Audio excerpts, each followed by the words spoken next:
The season 5 finale episodes really show us that we're getting closer to episode 3. It's getting a little bit darker. Anakin's getting a little darker. You can see in his expressions that he's starting to question things a bit. Ahsoka's definitely starting to question things a little bit. You're not helping. And she is becoming like Anakin more and more every day. And I think that's interesting. I am not deceiving you. I would assume Ventress is, but I can't be sure. My sense is clouded. Clouded by the dark side. These things are Padawan. If she hadn't have been Anakin's Padawan, I think she would have taken a completely different journey. Your Padawan status will be stripped from you, and you shall forfeit all rank and privileges within the Grand Army of the Republic. Henceforth, you are barred from the Jedi Order. This was something that in the original discussion of the episode, we were just going to have her brought back into the Jedi at the end and be done with it, but I thought, well, we have an opportunity here to do something different.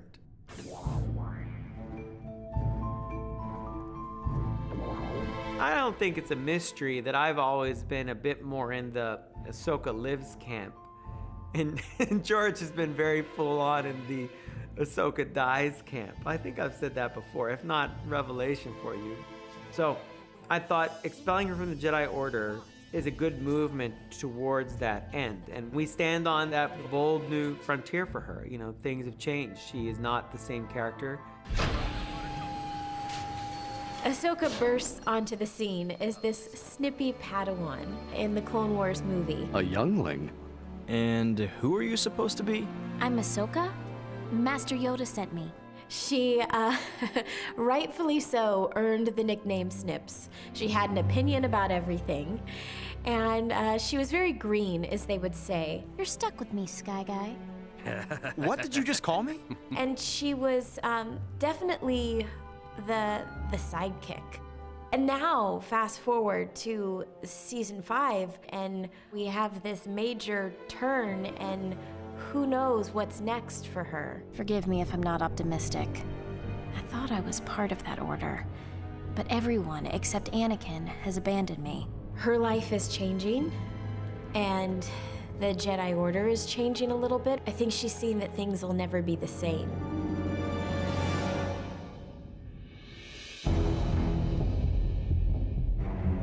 Throughout the episode arc with Ahsoka, you might notice the music sounds a little bit different. The difference is that Kevin Kiner, our composer, went out and he's used a full orchestra to do the music, which is something we do not normally do on the show. It's very time-consuming and it's very expensive for our TV series to do so. But Kevin flew to Prague on his own time, on his own dime, and used the full orchestra for these final episodes. So if you notice a difference in the music and you say, wow, this is fuller, this is bigger than Clone Wars normally feels, it's all because of Kevin Kiner.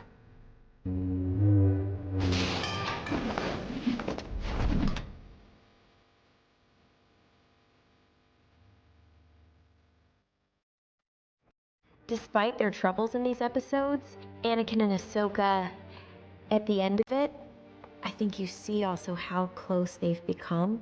Ahsoka, I need to talk to you. And this is a huge arc for their relationship. They've become in tune with one another. Why are you doing this? The Council didn't trust me. So how can I trust myself? What about me? I believed in you. I stood by you. I know you believe in me, Anakin, and I'm grateful for that. She has to make some really life-changing decisions. And all of her education and all of her experience comes to a head, and she has to make some choices that are tough. The Jedi Order is your life. You can't just throw it away like this.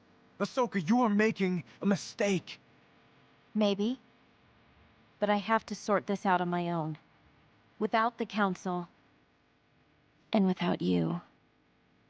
Every episode of the Clone Wars ends the same way, with that ring out. Bam! Right? How many times have you been sitting at home watching the show and you get kind of, hopefully, if I've done my job, worked into a nice emotional state, and then you're just smacked right out of it by that ring out.